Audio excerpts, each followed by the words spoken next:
Hey, y'all, this is Billy Dean, and you're listening to Throwback Country. Hey, thanks, man. That's awesome. I appreciate it. What's up, everybody? This is right. Brit Jones with Throwback Country Music, the podcast. Thank you so much for joining us. If you have been following the show, you know that this is our debut week, and we had Lori Morgan, and now we have Billy Dean. Billy Dean, Grammy Award winner, incredible singer-songwriter. He had so many hits from the 90s, and like Let Them Be Little. Do you remember that one? That may have came out post-90s, though.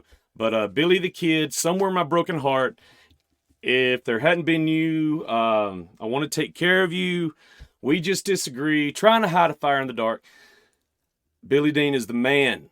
And I used to try to, I'm a singer too. So I used to, when I was a kid, like 9, 10, 11, 12, I had just about every album of any country music artist. And that is no lie. Whether it's the tape, the CD, Billy Dean, I would be riding my motorcycle outside, my little headphones in, or mowing the grass. We lived out in the country. And I would try to sound like Billy Dean. I wanted to be Billy the Kid. My associate producer, Matt, I'm going to bring him in the studio right now. Matt. Hey, Matt. Hey, guys. Matt, how many times in the past month, especially, have you heard, like, we'll be sitting out at the, we have build a fire, we actually do a lot of our business meetings out by the fire. And how many times have you heard Billy Dean the past month that I've been playing? I'd say like 75% of the time, almost every single night. Yeah. And the thing is, Matt, you were already a fan of Billy the Kid. Like you that was one of your favorite songs. And since then, we've been doing a lot of business meetings and planning for this show, I've played a lot of his other hits, and you've become a Billy Dean fan, have you not? I have, man. So big. So big. Well, it was cool the other night. Remember, we after we were listening to some of his hits, we decided to just look up Billy Dean acoustic, just him and his guitar. And man, I was blown away. He's got so many of his big hits that he does with just his guitar. And those, I think you even said, I think I like these better, just him and his guitar. Yeah, I just didn't realize how amazing he was on guitar. Just the way he picks, it's incredible. Blows me away. Guitar, yes. And another good thing about Billy is that, and we talk about this in the interview, and you'll see this later for those of you watching or listening. If you're listening in your car, me and Billy talk about his reputation in Nashville for having the best of the best musicians in his band, and that is straight up fact. I had a buddy named Tom Ryan from Athens, Georgia. Shout out to Tom, who has been in the music business for a long time, and he's still going at it, going strong. The best bass player I believe I've ever heard. Tom is he's just so good. Anyway, he told me a long time ago that Billy had a reputation for having the best band, the best touring band. He was that good. And I asked Billy about that, but I'm going to let y'all listen to that and you'll see for yourself. But Billy Dean, he's awesome. Go to his website. Be sure you check out all of his music. He's got some new music out, by the way. He's got a beach vibe record out right now, and you'll find more information about that in the show. But I'm also going to put those links and more information about that album in the show links. So you can see that right now if you're listening on Apple, Spotify, whatever, or watching us on YouTube. If you go to the little description of the episode, you'll see all the links for Billy Dean. And I definitely want you to check out his latest album, this beach record. And it's kick.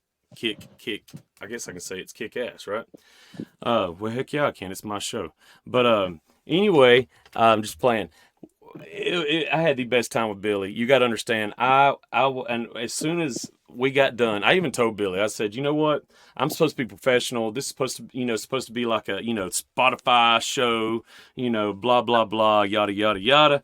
But Billy, I'm a fanboy right now. You've heard of fangirls? Well, I was a fanboy with Billy.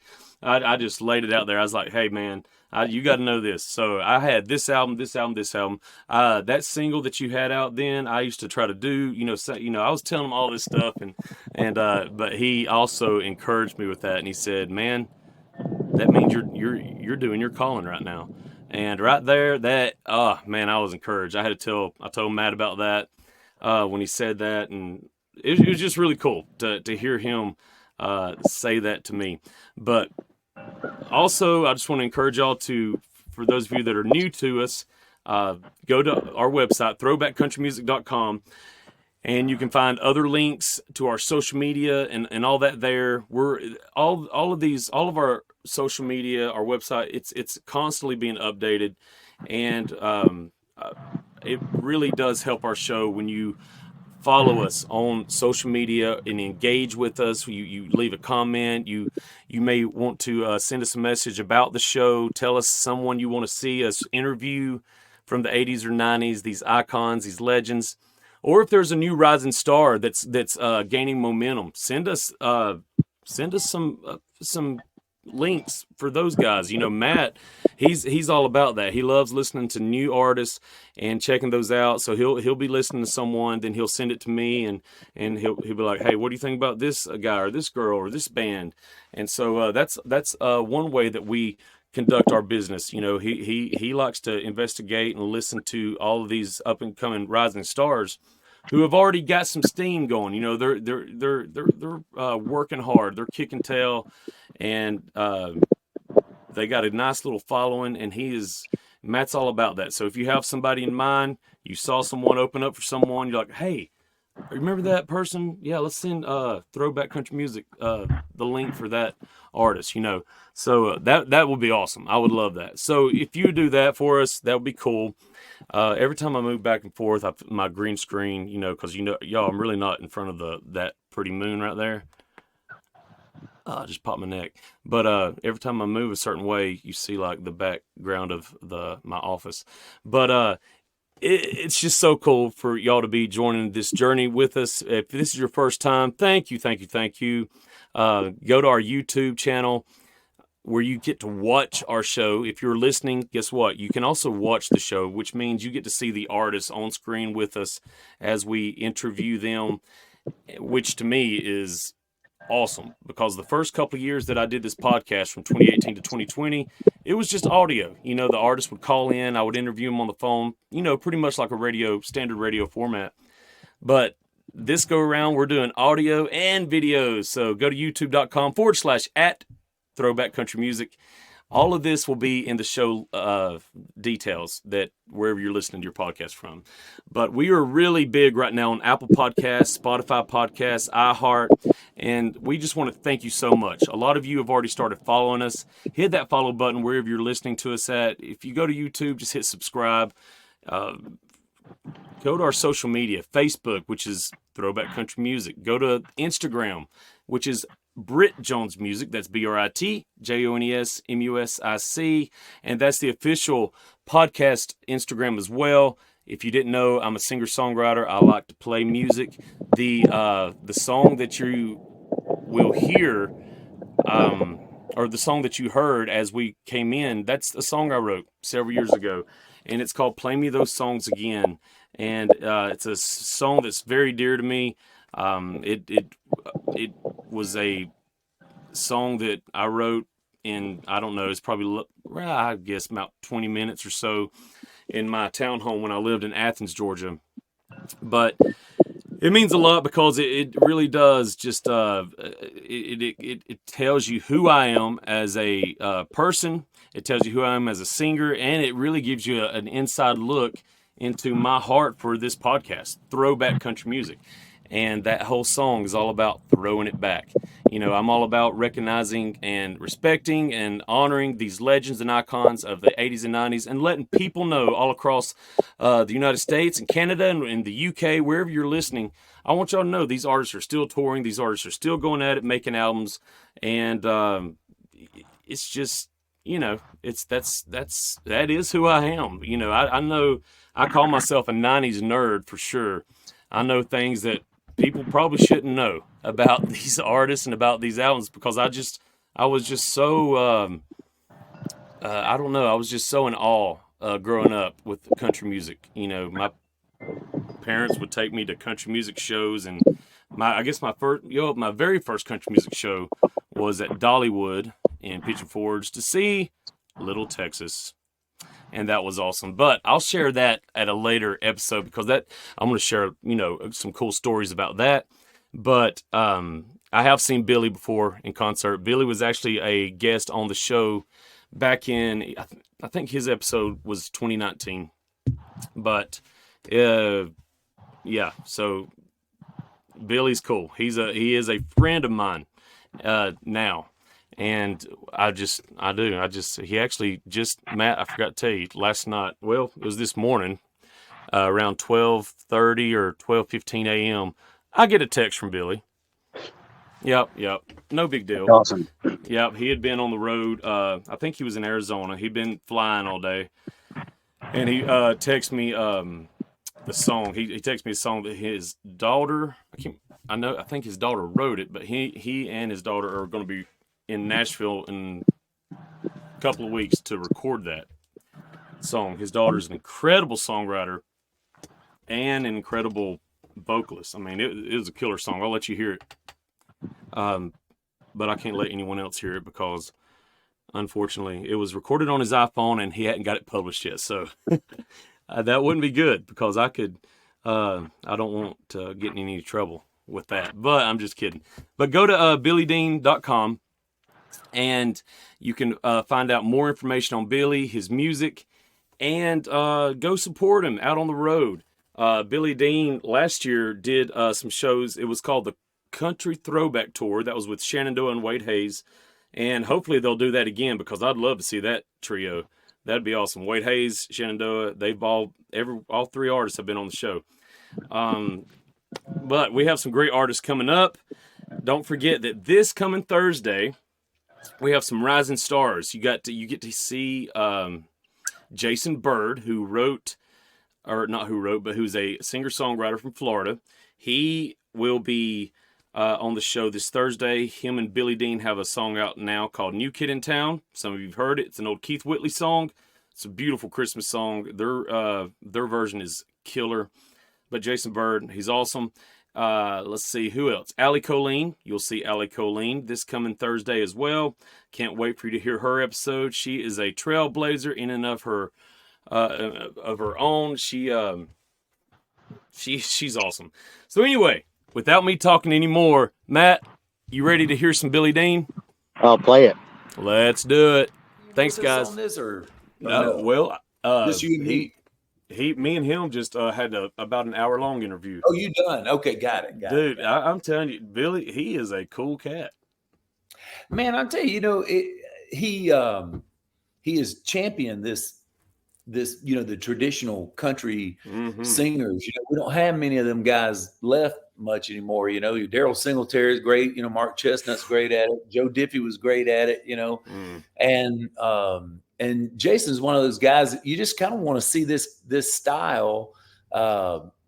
You want it to see it survive it. And he's selling out places, locally. I mean, he's people are flocking out to see him sing traditional country music the way he does it, because not many people do it anymore. And so it's one of the reasons he's right here in my backyard. It was easy enough to I told him, I said, I don't know if doing anything with me is going to help at all, but turn some of our fans on to what he's doing, and you never know. I have a soft spot for guys who champion something like that and try to run with it, make a living doing it.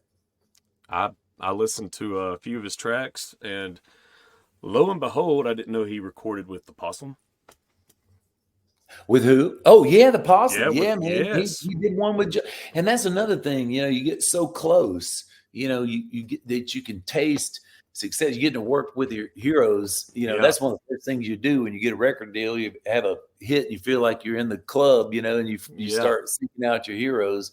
So Yeah, and he got to really, you know, I think George and Nancy took him under the wing for a little while. So yeah, so we got this cute little. That's a cute little. It's a simple little country song. He wanted to do a Christmas song together, a real traditional. I guess Keith Whitley and Alan Jackson did this version of this, and well, Keith was one of the co-writers. Oh, he was. Yeah. I didn't know that because it is stuck in my head. It's stuck in my. I've been editing video. We shot just a little simple video stuff down here so we can, Jason put it out on a lyric video or something. So that's cool. Yeah. It's great, by the way. The production to me is phenomenal. It's perfect. Y'all's voices are really blended too. Man, I appreciate you saying that. That's it means a lot. They one of the Raider boys, Brent and Danny Raider, both are Florida boys. They've been living in Nashville for several years now, and Brent does a lot of my production work now, and I've turned him on to people like Jason, and he's a heck of a producer, heck of an engineer. He's just multi-talented, plays drums, session quality guitar, session quality bass. I mean, he is that good. So he can be a Nashville player. I mean, he's a studio musician. I mean, he knows his stuff. Yeah, he was just on the. In fact, his brother, I think, is the music director for the CMA Awards. And the band leader for the the CMA band there. And I think they just did the show there. So that's pretty cool. Yeah. Did he produce your latest beach vibe record? Yeah, man. The rest of it's mine. He sure did. Yes, that's what it is. Yeah. Yeah, Paul Overstreet and I collaborated on a tune together called "The Rest of It's Mine." We were kind of laughing about sending a message to our, your grown kids. Don't even think about boomeranging back around, man, because the rest of it's mine. I've listened to it. I've listened to the whole album. Oh, thanks, man. I appreciate that. It was fun because it was that's kind of the music that I was doing when I left Florida.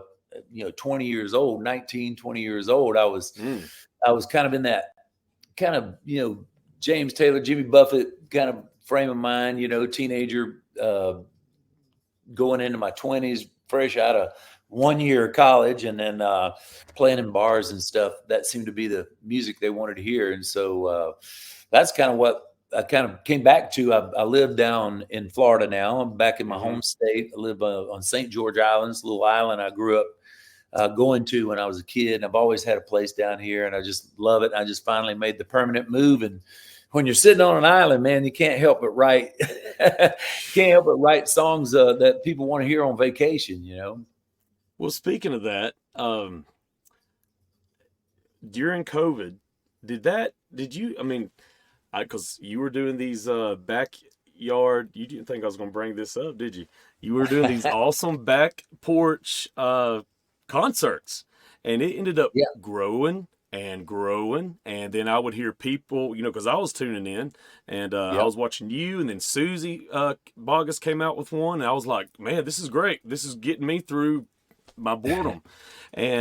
But then yours started growing, and then I would hear people like down below, I guess, from where y'all were, like cheering, like they were getting into it. And I got to know, what did you get inspired that year? Because I feel like you were really playing a lot of music, and I don't know, I was impressed. Well, we, what started off, we thought it was going to be a 2-week, a 2-week shutdown. Turned out to be, the whole year. And so I got to thinking about, what would the musicians do on the Titanic? They were they got their instruments out and they started playing while the ship went down. Wow. So I thought, this is a great way to, for first of all, to get through it myself, my wife and I both. Yeah.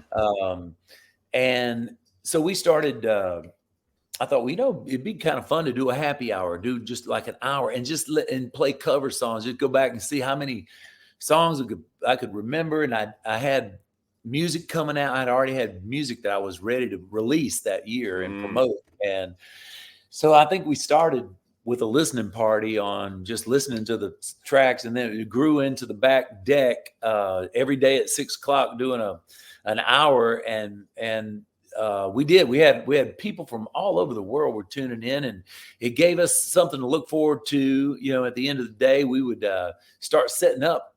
That thing, we'd start setting up about 3 o'clock in the afternoon to get ready, so that everything was working. And half the time, it would be glitching here and there, but in fact, it did a lot of goodwill for us, as well as some folks down here on the island. And we had golf carts. There's an empty lot next door to me. And all these golf carts, the owner and everybody, they would just park their golf carts over there, and they could hear me and see me from my deck. And so we had a parking lot party happy hour every day at 6 o'clock, and it helped us get through it. Yeah, I mean, it was incredible. And I had written that down. I was like, I got to bring that up because I know that I thought it was awesome. I did. And did any of the people that started showing up in that parking lot, did they know that you had, Grammy winner out there? Or did they just think you were one of the people in the neighborhood?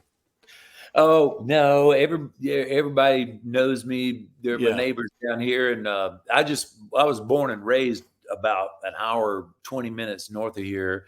Oh, okay. And, so this is kind of like home, and has been for a lot of years, even though I was in Nashville for like 30 years. But but they, we made a lot of new fans out of it, and we had a lot of people. Neil McCoy would tune in. I'd tune into his Pledge of Allegiance. He'd tune into the happy hour. Yes, me too. And so, it gave us something to look forward to. And man, it became a challenge to see. I think we did 40 shows in a row. And I think over 400 songs or something like that. I believe it. Yeah. I mean, you could probably go back in there and pick like 10 of the best covers and put out the COVID sessions. That's not a bad idea, right? Oh man, that's hilarious. Gosh, well, I promoted the Hound out of New Kid in Town, and we're going to be doing that on all of our outlets as well, because that's one of the reasons I got you on here. But you don't probably remember this, but so long story short, we do have some mutual friends, and John Barry, John. Yeah. Oh Yep. Talk very highly of you. Him and Robin, and so the podcast that I had started this podcast by myself back in 2018, and I had just because of I had a few relationships in Nashville, Tim Rushlow, and some of those guys, and I thought I was flying to Denver, Colorado to get away for a few days, and I live in Northeast Georgia mountains up in Hiawassee, Blairsville area. Right. So I was like, I'm going to go out there. And so on the plane ride, I just had this idea of what if in 2018, before there was video podcasting, really, I was like, I think I want to start a little podcast and start interviewing some of the people I've, become friends with in the business. And so it just started. The very first person I interviewed was Lori Morgan. And that was like a huge get. We talked about you the other night, by the way. Oh. Yeah. I love her. She loves Florida as much as I do. Oh, man, I'm telling you. I stopped the podcast back in 2020 at the end of COVID. My last guest was Marty Rabin, Shenandoah. And, but you were on the show. So here's the funny thing. So, long story short, I signed a big deal with, we are now, distributed by Spotify, and I have management with iHeart. And, so now it landed in my lap, God's like, here's a neon sign for you. If you want to do this again, I'll put a machine behind you. And I was like, okay, now I'll do it if I have a machine behind me. Cause when I did it for those first 2 years, it was fairly successful. It made the iTunes chart, top podcast thing, but it was a lot of work, hard. Doing it all on my own. Well, this past summer, I had an opportunity I couldn't turn down, and so now we are full steam ahead, trying to get a lot of the stars that we had that first couple of years. And so that's what I was going to tell you. I want to play just this, it's like a couple minute clip of you from December 21st, 2018. Okay. Oh, it's awesome. And so me and my associate producer, we were sitting around the fire last night, and he's like, well, let's go ahead and listen to that Billy Dean interview that you had in 2018, and let's see if there's anything that you can, talk to him about. And I thought this was cool. So check this out, Billy. Wow. Well, we're going to end with something we call rapid fire. And so what we do with each artist is we play a little rapid fire, and whether I might say a name or I might say a statement or whatever, and you just throw out your first thought. First thought, okay. You got it. All right, here we go. All right. Your number one musical influence? James Taylor. Do you have a favorite venue you've ever played? Napa Valley Wine Country. Oh, nice. Favorite hit song to play live? Somewhere in My Broken Heart. Your favorite tour you were ever a part of? The Judge Tour. That's awesome. Favorite record you've ever made? The Christ, the Christmas album. Okay. Favorite country record you've ever made? I think the Billy Dean album, the one with There Hadn't Been You. Yeah. All of that on. I think that might have been my favorite. Well, I don't know. Boy, that's tough. It is. It's what I do. I probably sang the best on the It's What I Do. I like that. It's What I Do album. That might be my favorite. That's awesome. All right, so I'm gonna stop her. There's a couple more minutes. We'll play that in a minute. But it's what was great. I bet those answers probably are pretty still the same 5 years later. I would think, right? Boy, a lot of them, yeah, absolutely. I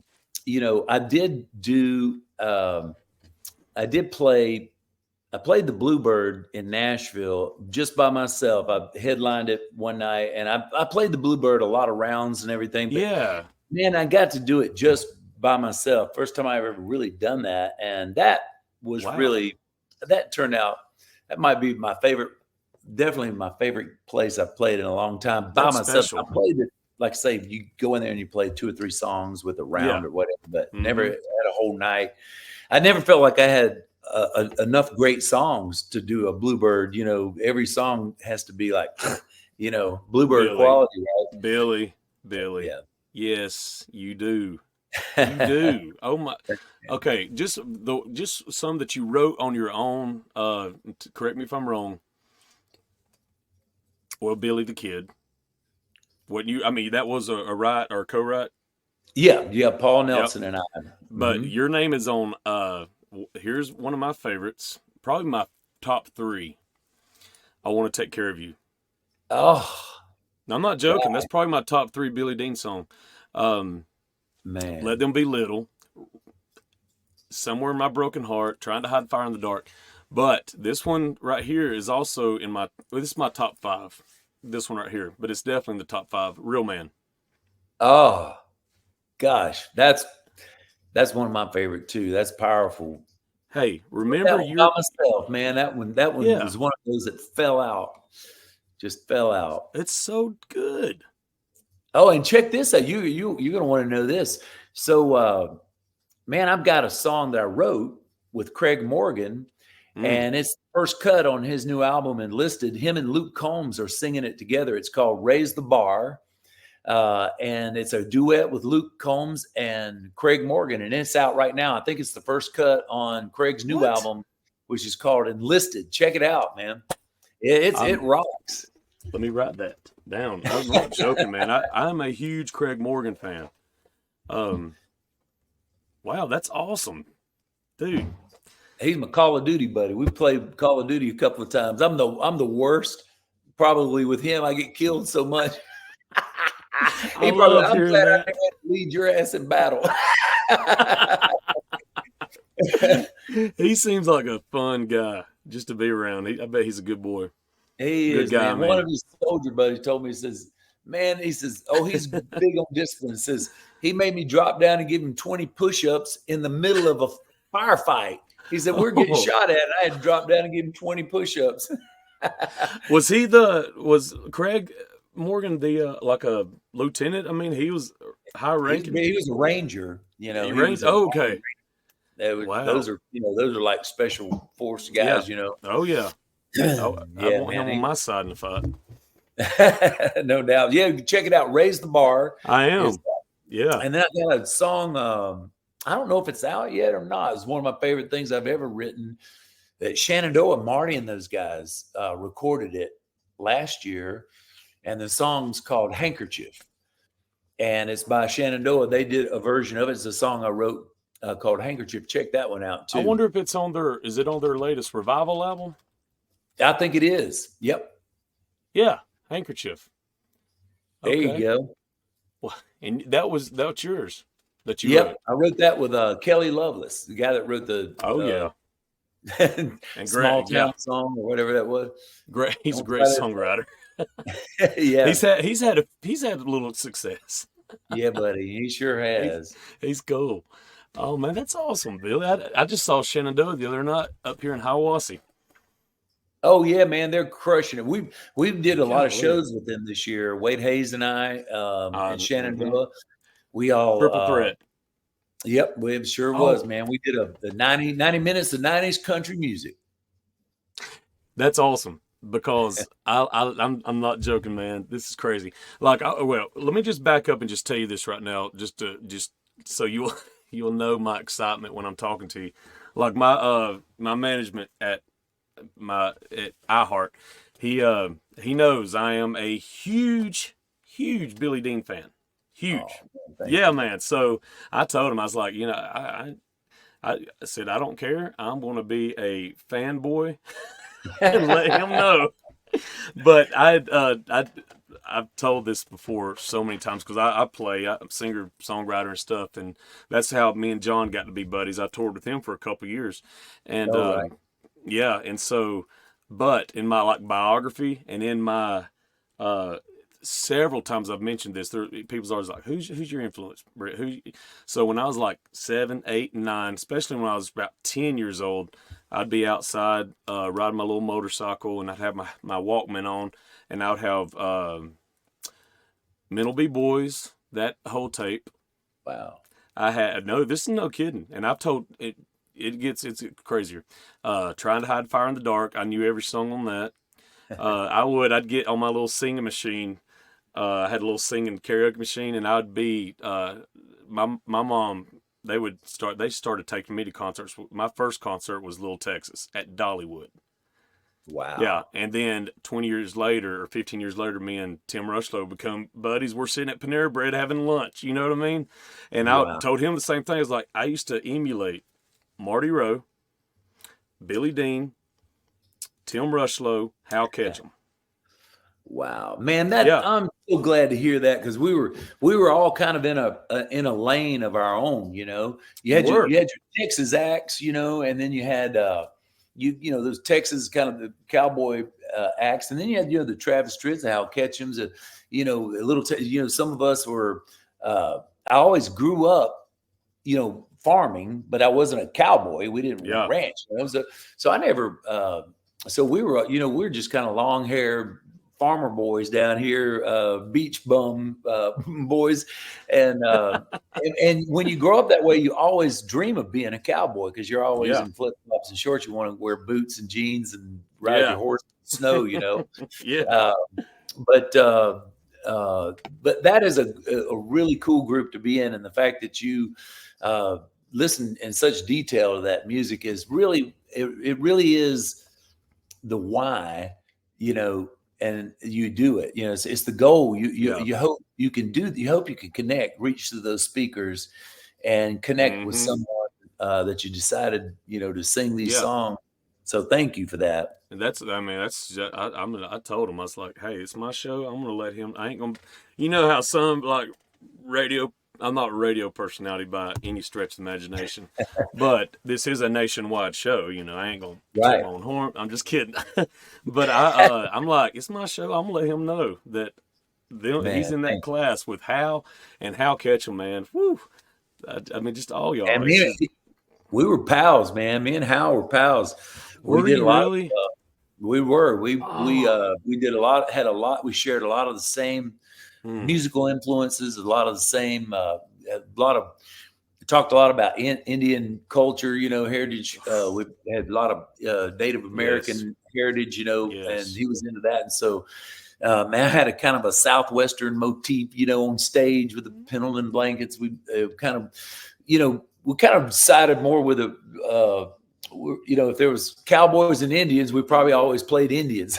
It was one of the others growing up. So yeah. So thank you for that, man. I'm glad you got into that. Heck yeah, man. That's cool. And my very first CD that I ever had was John Barry, and this was when I was still in high school, and it was just, I'm like, I give all my credits from the Lord. He always just put me in cool paths. And then he ends up being a great mentor for me for like 2 years. You know what I mean? Right. Years later. But my first CD was Mr. John. But it's just cool. I don't know why I'm sharing all that with you. Well, I'm telling you, he's one of the most.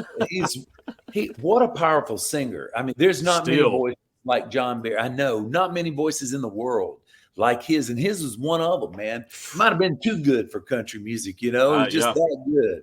Oh, he could have. He would have, man. Yeah, he would have fit sing anything. Yeah, but so can you? You're who? Let me ask you this: Who did you ever like try to not be like someone, but nuances, little things that certain singers would say with their words? Did you ever kind of like take that and mesh it together for a Billy Dean sound? Man, let me tell you, I was. When I left Florida, I was 20, 21 or so, about 19 and 20. So anyway, I was a huge Merle Haggard fan, and I was a baritone, I've been throwing horseshoes, I could do a pretty mean Merle Haggard, man. In fact, I wanted to sound like him. And when I got to Nashville, some of the first people I had a meeting and well, let me hear you sing. Some of the first things they said was, man, we already got a Merle Haggard. And I was like, and I had to find my own, it's crazy. You have to quit listening to all your heroes, and you have to quit being a student at that point. And then you start working with your own, writing your own songs and you singing them, those songs and those messages the way, until you find, the best thing for me was, singing in the studio and hearing myself back. I could change, my sound a little bit, but I was a baritone like Merle Haggard, and man, I had a lot of Haggard influences. And then the older I got, especially in Nashville, the more I really got into the guitar, the finger style, playing the,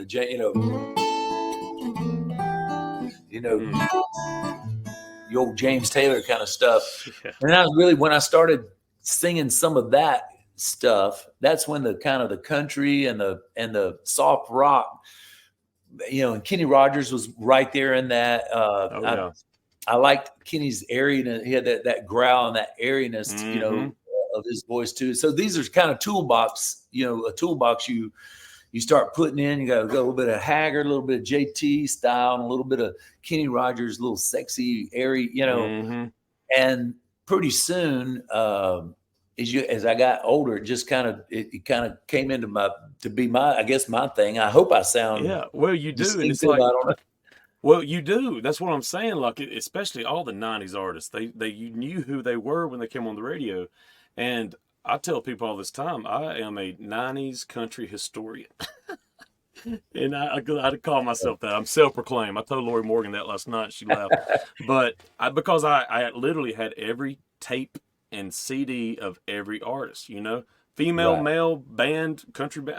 I have a plethora, but I would look at the back of it. I would know what 3 to 5 or sometimes 5 singles came off that went to radio. I was reading the magazines, finding out who went gold, who went platinum. This is when I was like 12, 13, 14. Yeah, it was just, I was so passionate about it. And, so what were we talking about? Picking up any kind of nuances from other Oh singers. yeah. When you're young, you think about country music. You really have to season. Some people can. They don't season until they're about 26, 27, 28 years old. Some season, some come out of the box. With a hard life, and they're seasoned at 20. Or 21 or whatever. Yeah.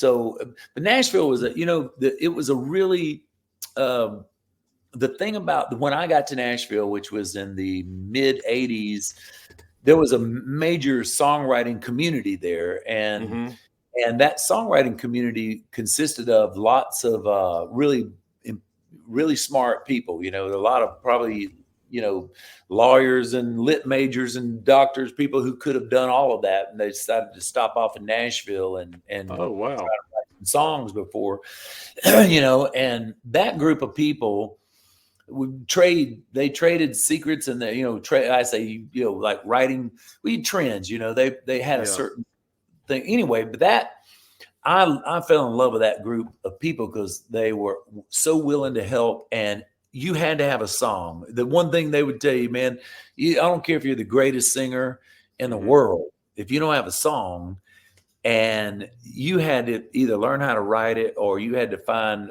one of the best songwriters, a friend, and get them to write it for you. So that I missed that time in Nashville. Nashville is now major metropolis, spread out, big party town. That's all great, but the little times in the 80s and the 90s when there was the little 4 or 5 streets, and everybody had happy hour together, and somebody would be celebrating, they got a number 1 song, or somebody got a cut, we'd all but all of what happened is all of those influences, that's all we did was talk about music and style and further our education.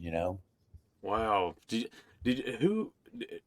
Whose brain do you remember first picking apart where you knew they were actually going to give you legit advice? Like, do you remember whether it was a producer or a songwriter or whoever or artist? Yeah, Jimmy Gilmer, a guy who Jimmy was an artist in his own right back in the day, years ago. He had I think in the 50s, had a song called Sugar Shack. Jimmy Gilmer and the Fireballs, and he was the head publisher at EMI Music, and I met Verlin Thompson. Verlin Thompson wrote there, and he quickly took me under his wing too, taught me a lot. Guy Clark wrote there at that office. Richard Lee, also songs of Richard Lee. Billy Dean sings the songs of Richard Lee. That's it. Yep. Yeah. Mary Chapin Carpenter wrote there, and it was a great time because in the in the after hours, when Guy Clark would be making a new record, there was a studio in the bottom, man. Here would come Emmylou Harris would come over and sing. Oh my gosh. Rodney Crowell would come over. How'd you keep your mouth from like dropping? Man, that's why I was too. That's why I didn't go home early, man. I stayed. I was like a fly on the wall watching all that go down. It was pretty awesome. It set the bar pretty high too, Oh, I guess so. I still haven't hit it, So I'm working at it though. You still got to work at it. Oh my gosh! Whatever you could go on a tour of your own right now and still. You have a plethora. I was looking today at the Billboard charted songs that you had, and man, I told you know what? I'll just tell you this because I did tell Lori this, and I said, Lori, the main reason I even do this podcast now, Billy, is because I want to give a space for the icons and legends that made 80s and 90s country golden eras. And I want everybody to know that, hey, they're still touring. They're still making music, and damn good music. They're still, and I said, Lori, don't ever let anyone tell you that you're not Lori Morgan. You are Lori Morgan, and you need to own it.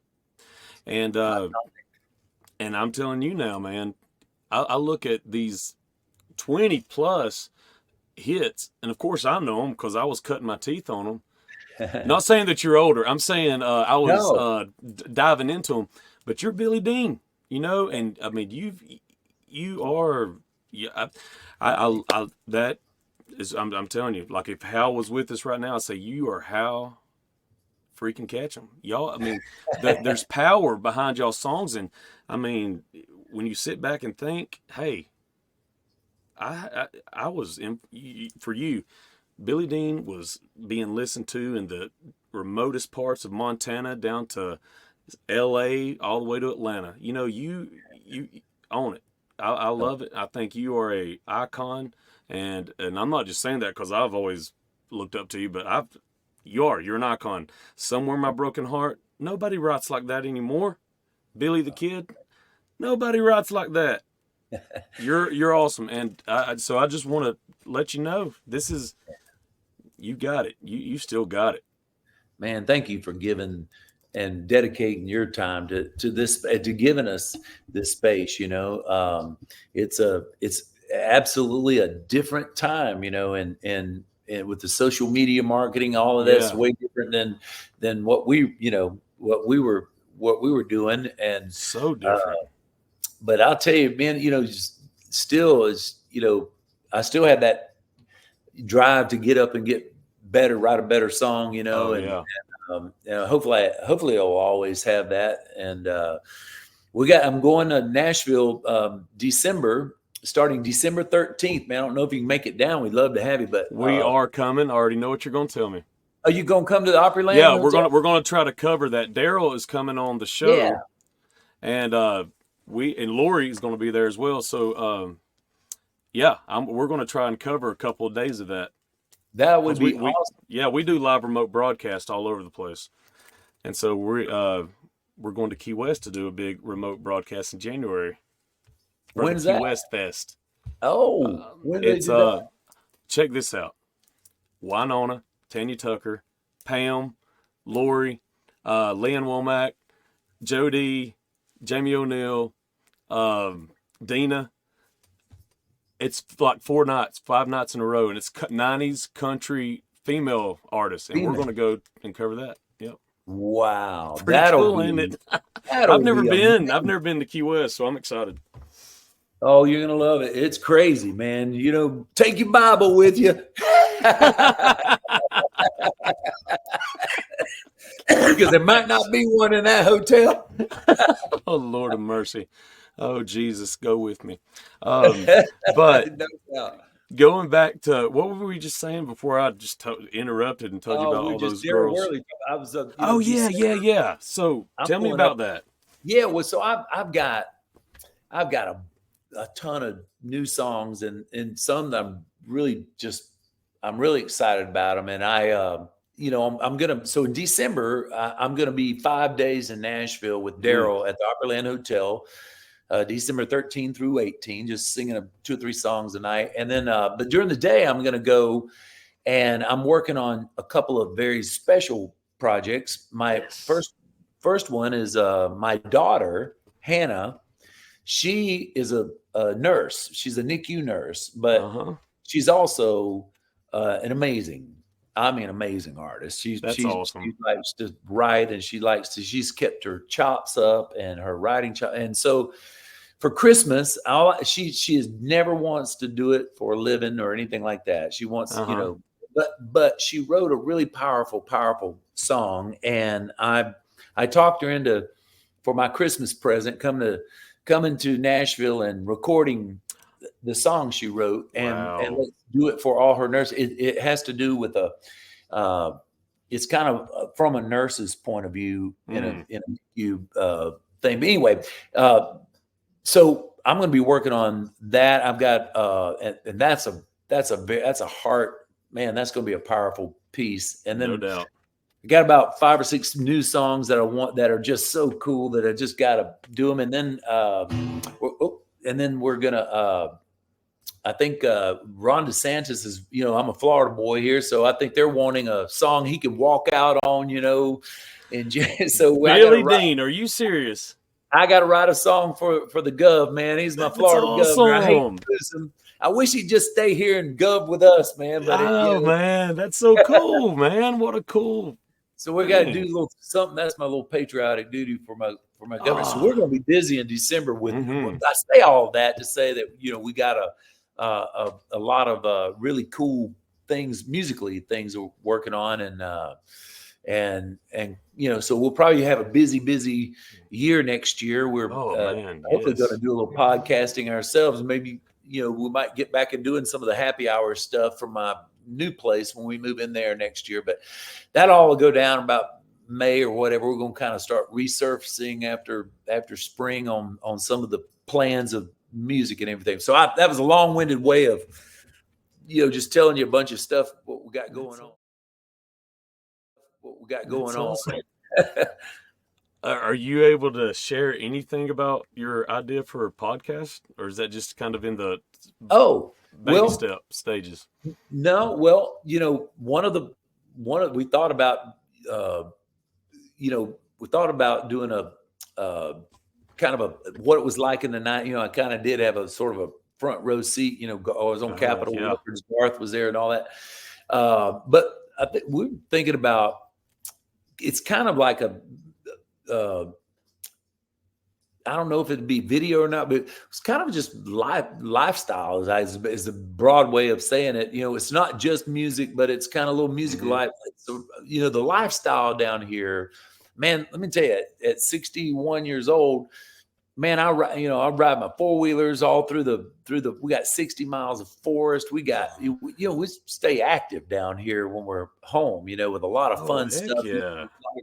The land, Florida's really different. Anyway, I don't know. We thought to do a little bit of one part, a little bit what it was like, 90 minutes of 90s country kind of an idea of what that was like, but also, just life after the 90s, so I don't know. We certainly would love. I just like to entertain people, tell stories. That's all I like. I want to do as I get older. I think the older you get, the better at storytelling you become, because you can add more layers to a story, right? Because you got more years. That's what kind of like that Handkerchief song was about. That was sort of an epiphany for me. And so anyway, I say all that to say that still active, still trying to tell a good story. Yeah, well, golly, I hope, let me know. I want to know when that comes out, because I'll send you. Let everybody know about it. I'll send you just some rough guitar vocal of the songs before I ever get them in the studio. It's kind of cool to hear them there and then hear them after they're recorded. I'll send you a couple of special. Don't lie to me. You won't do I will. that. I will. What? I sure, yeah. I'll give you some sneak preview. Now they'll be rough, I know. But you'll get the gist. I'll send you the thing I did with my daughter and I. Oh my gosh, she'll make me cry. It's pretty special. It's pretty wild. And she's a singer, huh?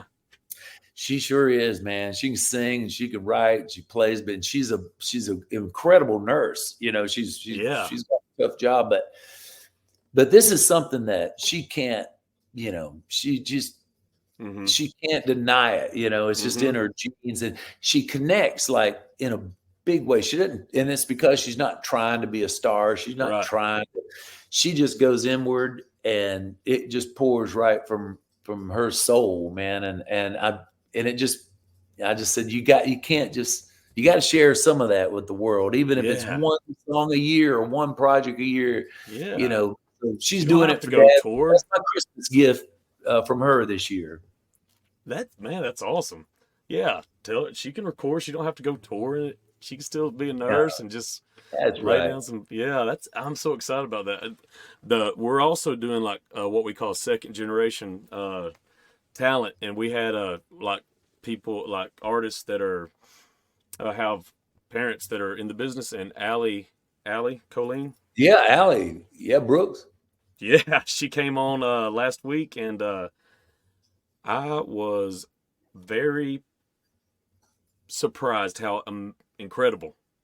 And her story, literally blazing her own trail, not using that last name. You're right. I was so much respect, and she was so sweet and kind, and just she told me, she's like, yeah, I'm I pay for a lot of it out of my pocket. I am writing. I'm writing, and Yeah. she loves being part of that community. But I was like, wow, that's Man, I got to get her and Hannah together to write Yes. something, as the second generation. So if you can help with that, man, I mentioned Allie to Hannah. In fact, we went to Missouri. That's where my daughter lives, my granddaughter, and we went up there and we were talking about second generation, and we were talking about Allie. Oh, that's funny. I told my daughter went to school with elementary school with Bob Doyle, Garth's manager, his daughter. Yeah. And they all grew up together. Of course, Garth and I were on Capitol together and all that stuff. Still always I just had I always admired him, man. He was always swimming with sharks and doing it his way. And we always cheered him on that. And he gave, having Garth Brooks on your label gave a lot of us a lot of leverage. A lot of us, the newcomers, especially, I'd already kind of been established, but it did help get a lot of ballads, I bet it did. Hard to get up the charts. It's, hey man, just give it a few weeks, give it another week or two, maybe they'll like it. And yeah, Garth helped us a lot on that, just pure leverage. And that was Capitol Records. And you were with Liberty at one time, weren't you? Or is that? Yeah, and that's all. It was okay. Yeah, all. It was okay. Yep, it was a crazy. I was signed to a production company out of New York, signed as a writer out of Nashville, and then Liberty Records was sort of its own entity under Capitol, and then they just absorbed us all. Went Capitol Nashville. Okay, well, that's cool. That's how they did it. I don't know what all that was about. But it was funny that I remember that, because I remember on the side of the tape, I would keep in my mind what artists were on what labels. I was such a nerd. I don't care though. I loved it. I literally studied it. I'm glad you were, man. You gonna play us a song? Yeah, man. What do you want? What you want to hear? You want something new nobody's heard? You want something kind of Christmassy? Shoot, I'd love to hear something. Either one of those. Everybody's you want to hear one? You want to hear one of the old ones? Like Only the Wind or something? Yes, because you didn't play it one night, like 10 years ago. I went to see you in concert. It's before I, started the podcast, and you didn't play Only in the Wind, and I was like, oh man, that was such a damn good song. I know, man. But no, play what you want, man. It's probably one of my favorites to do now. Let's see, I haven't been this down. But, all right, we'll give you a little bit of it. Yeah.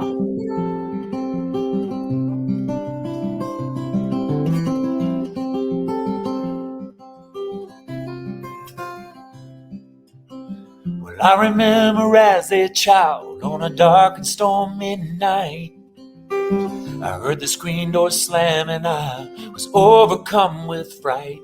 I was so afraid that something bad was trying to get in, that my mama came to comfort me and said, son, it's only the wind and nothing more, not the end of the world knocking at your doors. Close your eyes and dream again. Believe me, it's only the wind.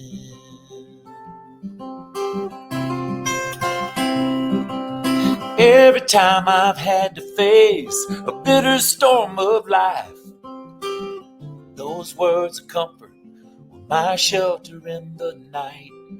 But tonight, I don't believe I can just pretend this storm you and I are up against is only the wind.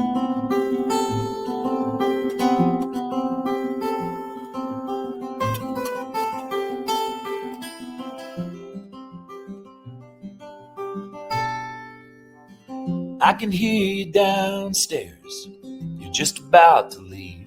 There's nothing else that I can do to keep you here with me. Oh, and now the screen door's slamming, and I'm frightened once again.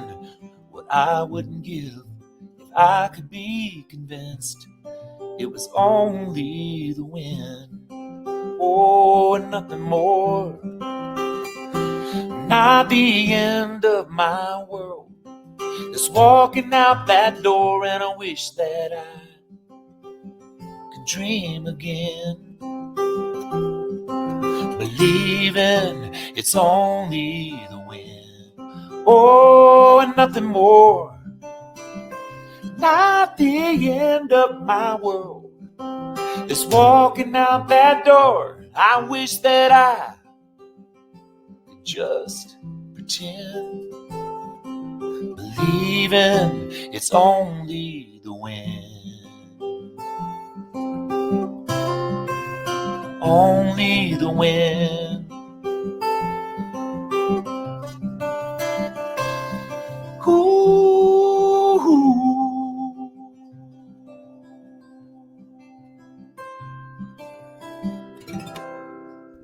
Golly, man. Wow. I got a know what song that out of sounds Billy like. Bean. Man, I Thank you, love man. you got your range, man, is like it's like Sean Mullins. Do you remember Sean? Oh God, everything's gonna Yeah. be all right. He got that. You're like you go low, you go high, you can do that falsetto. It's like Thank you, man. Thank you, buddy. Yeah, it's the singing part's easy. It's the traveling that's really tough these days, man. I'm not 30 anymore like I used to be. Do you fly a lot? I do. I fly mostly everywhere now. Yeah.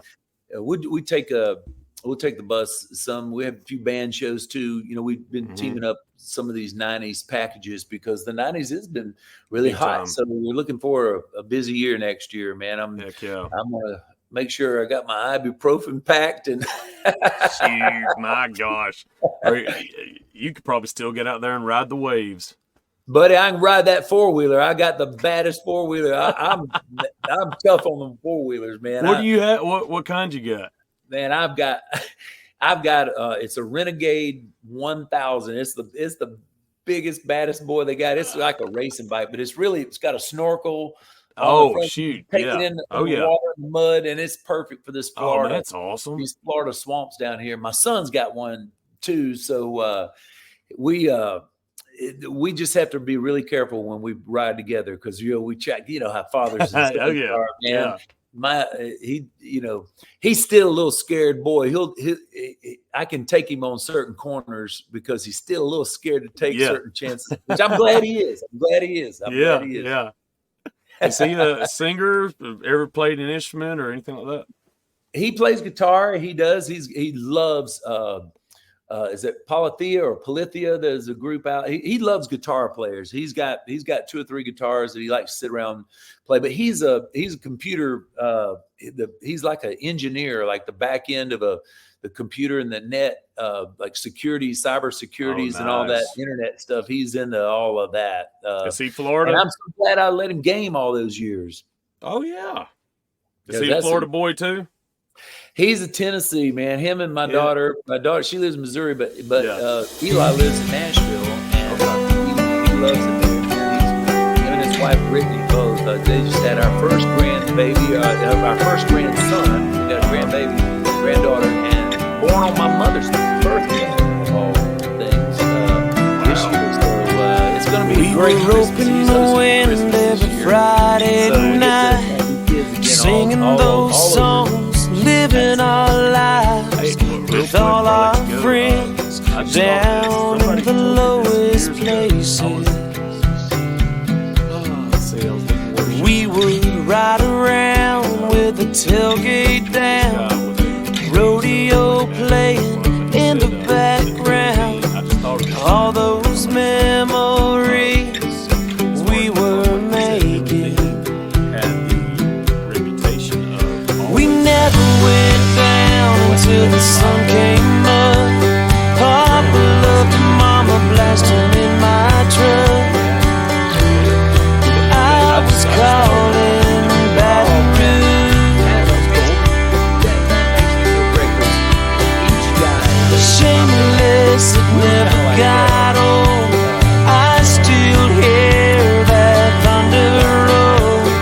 It's where I've been. It's made me who I am. The guitar player was Somebody play me those songs again. Well, yeah, we were kind of, my wife Well, just said, the it was whole kinda like town Dave Matthews Band. cried We had the day Nolan died. all over We sang and the dance made at it his great. last goodbye. And up the river, his vessel will sail on. melodic kind of stuff going on. So, yeah, thanks for sharing that with us. Just to relive all our glory days, singing those songs, all the noise we made that summer day. I wanna ride around those tracks again. Yeah, we never went down until the sun came up. Papa, little mama blasting in my truck. I was calling Baton Rouge. Shameless, it never got old. I still hear that thunder roll. It's where I've been. It's made me who I am. Somebody play me those songs again. We were walking the beaches of Cheyenne, standing outside the fire.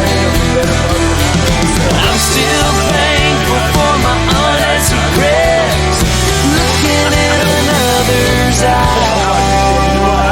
I can either be professional or I Yeah, can we be. ain't going down until the sun comes up. Papa, look, mama blasting in my truck. I'm still calling Baton Rouge.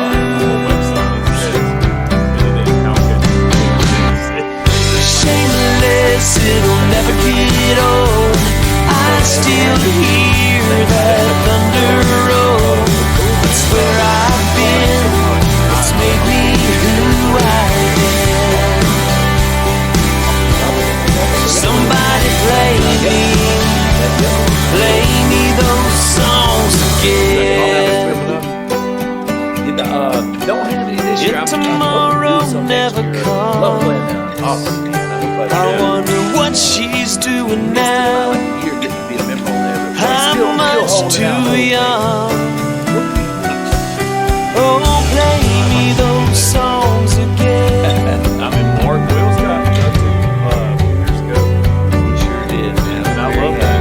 Sarah Evans, a couple of weeks ago. So I love that they are going back. So, you know what I mean? And it's not just.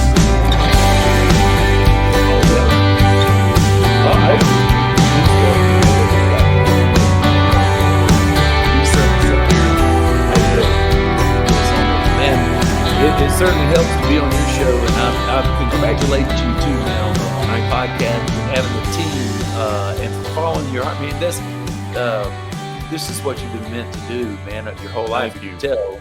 So I'm honored to be a part of it. You know what, TG? You know TG? I love Shepherd. him, one of the best. Yeah. He and I got the clip. He told me at the end of and I'll clip this part out because I feel like I am like bragging on myself, but I'm not. I promise I'm not. I'm like still pinching myself every day. But TG said at the end of the interview, he goes, "Man, I just want you to know that I've been doing this for many years and I really enjoyed this. This right here, I enjoyed this time together. You know, you have something special about interviewing, and it was good, and it was different." And I was like, "Well, thank you, sir." And then after we hung up, I was like, "What the hell just happened?" He just told me that, and I was like, "Wow." Well, it's just conversation, man. You just let it go where it goes, and it's real. I think that's what people are craving is authenticity these days. So, and TG is one of my favorite people, man. I just think the world of him. I was a big fan too. I used to love them, every one, man. We used to play that all the time in our. Did you really? Soundtracks. Oh yeah, man. We go. I bet you could kill that. We'd be doing like Big, little, or short or tall, I wish I could have kept them all. I loved them everyone.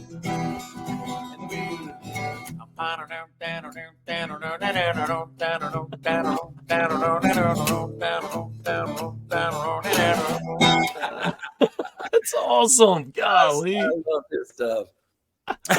Oh man, that's so cool. You have to cut that out and send it to him.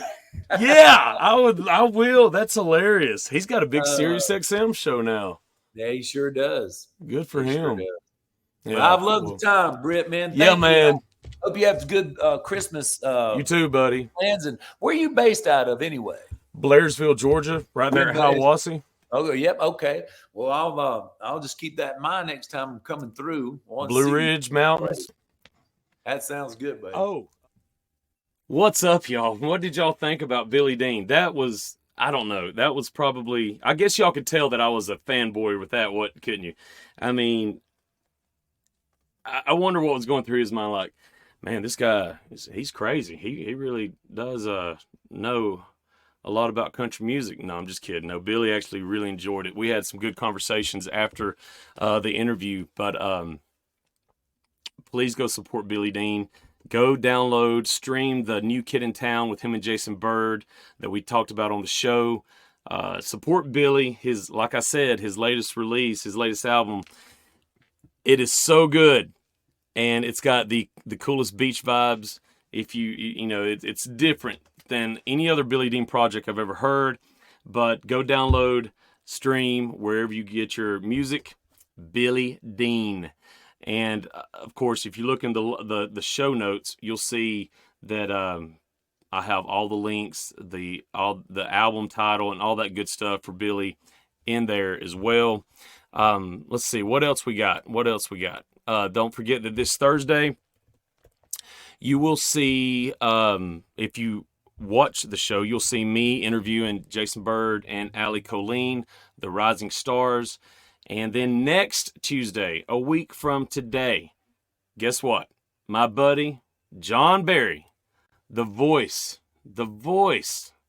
You know him by his voice. He's got and he still sounds incredible. As you heard, Billy Dean talked about him. Did y'all catch that? Billy Dean saying that John was, I guess he was like ahead of his time. John Barry could have been I don't know, it's just that soulful. I'm glad he was in country because he definitely had some incredible country music hits. But to know that Billy Dean even said that he could have, probably sang in rock music. Billy Dean or John has that kind of voice. But like I said earlier, John can sing the phone book, and that's how good John Barry is. He could sing the phone book. That's right. And anyway, so check out all the links in the show notes. Support us in any way you can. Let us know what you think about these shows. Go to our website, throwbackcountrymusic.com. Go to our Facebook page. Be sure to follow us, like it, and Instagram, everything. Like this show. Give us that 5-star rating. Give us that review. Do anything that you can to make us look good in front of people that we need to look good in front of. I'm just kidding, but do it. We need those 5-star ratings. Like I said earlier, we may have a cool little deal with a machine pushing us, but we still have to work hard at it. We got to work hard and build our country music fan base. And if you are a fan of timeless country music, of these songs, of these artists,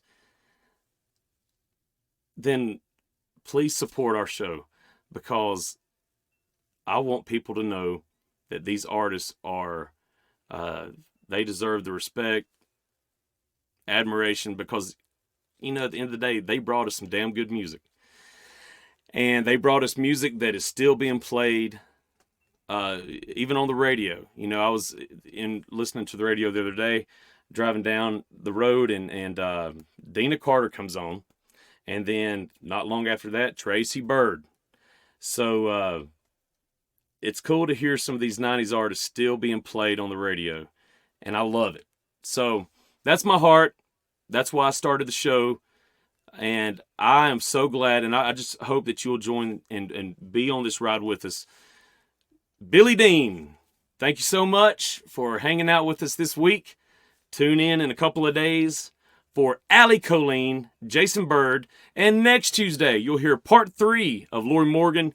Also, you'll hear my buddy, Mr. John Barry. Y'all have a wonderful week. I'll see you in just a few days. Thank you so much for the support. You don't know how much it means. ThrowbackCountryMusic.com. We appreciate it. Have a wonderful rest of your day or evening, or if you're about to go to bed, depending on where you are. I found out we do have some UK fans, so I'm not sure what time it is over there. I've been once. I loved it. Can't wait to come back. This time I might just bring my guitar and play a song. But if you want to, go to any listening music platform that you listen to your music on and type in Brit Jones, BritJones. Listen to some of my music. Tell me what you think. It's good. All right. Have a good rest of your day. See you soon. Bye-bye.